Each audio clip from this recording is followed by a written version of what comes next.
So hi guys, আসসালামু আলাইকুম। আজকে আমরা যাব সবাই মিলে ইফতারি করবো, এর জন্য আমরা বাজার যাব অনেক কিছু কিনতে। সো আপনাদের দেখাই সামনের ভিউটা অসাধারণ এবং আমরা যাইতেছি।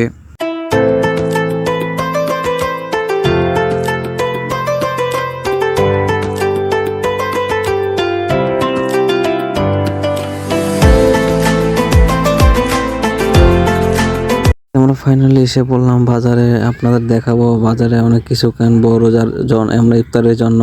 তো গাইস সামনের দিকটা আপনাদের দেখাই অসাধারণ ভিউ।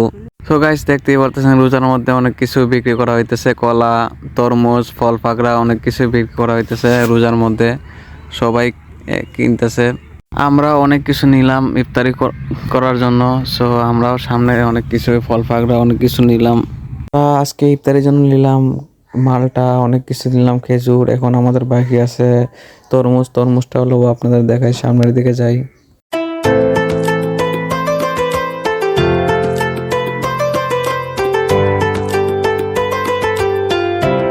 সো আমাদের কেনাকাটা সব শেষ, ফল পাকড়া আমরা ইফতারি করবো এজন্য সব কিছু কিনা শেষ। এখন আমরা যাব বাড়ির দিকে রওনা দেবো। সো আমরা আরও কিছু কিনবো, আমাদের ওখানে যেয়ে কিনবো। সো আপনাদের দেখাবো, আপনারা দেখতে থাকেন। আমাদের এখানের সব কিছু নিয়ে আসে, ফল পাকড়া সব কিছু নিয়ে আসে। এখন আমরা বাইরের দিকে রওনা দেবো। সো বাইরে যে আমরা অনেক কিছু চপ টপ কিনবো, ওখানে যেও কিনবো, আপনাদের দেখাবো। সো দেখতে থাকেন আপনারা শুধু আমার ভিডিওটা।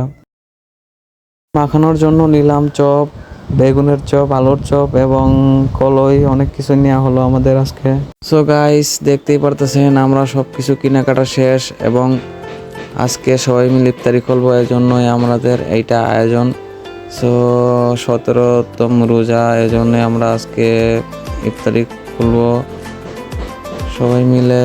সো গাইস আজকে আমরা অনেক কিছু আনলাম, আপেল, কমলা, ডালিম এবং শরবত বানানোর জন্য নিয়ে এলাম 2টা দুধের প্যাকেট শরবত তৈরি করার জন্য। সবাই দেখতে পাচ্ছেন খুব সুন্দরভাবে একটা শরবত তৈরি হইতেছে। আর ফল পাকড়া সব কিছুই কাটানো শেষ, মুড়ি মাখানো এখন। সো আমরা ইফতারি করবো, আপনাদের দেখতে থাকেন আপনারা। সো সামনের দিকে আরও দেখাবো আপনাদের। তো আমাদের সব কিছুই করা শেষ, এখন আমরা মুড়ি মাখিয়ে এখন আমরা খাবো, আজান দিলে খাবো। আজান দেওয়া শেষ আমাদের, এখন খেজুর খেলাম আমি। সো এখন মুড়িটাও খাবো। আজকে সবাই মিলে ইফতারি করলাম, অনেক ভালো লাগলো। সো শরবতটা অনেক সুন্দর লাগলো, যেই শরবতটা আপনাদের দেখালাম শরবতটা অনেক ভালো হয়েছে।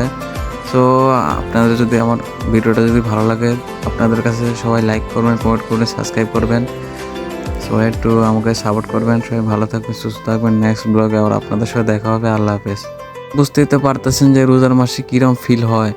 রোজার মাসে সারাদিন না খাওয়া, প্রথম যখন ইফতারি খুলতে যখন বসি সবাই মিলে, যখন পানিটার ভিতরে লেই অনেক ভাল লাগে।